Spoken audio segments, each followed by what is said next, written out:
جی السلام علیکم.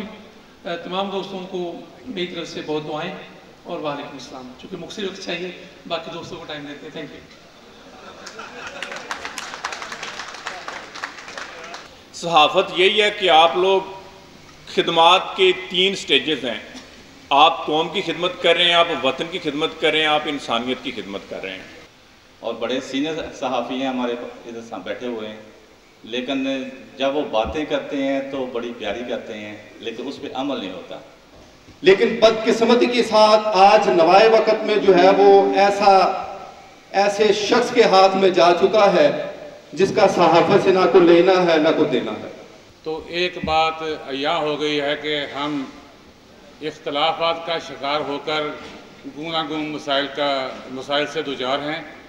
صحافی ہو گیا مرحوم, صحافت مر گئی کب کی, قلم اب جرت اظہار رائے کو ترستا ہے.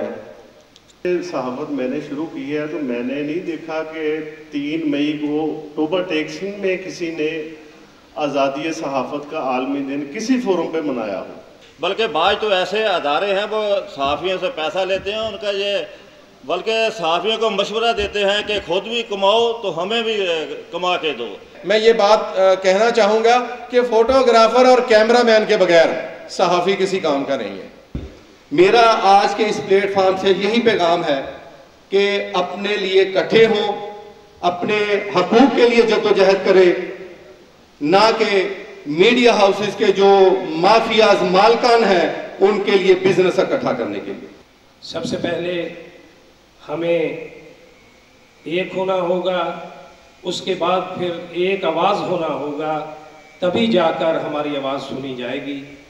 اگر خبر دینے والا سچا ہو, بات کرنے والا سچا ہو, تو لوگ آنکھیں بند کر کے تسلیم کرتے ہیں کہ یہ بالکل خبر درست ہوگی, بالکل معیار کے مطابق ہوگی, اس میں کسی قسم کی جھوٹ یا پراپوگنڈے کی آمیزش نہیں ہوگی.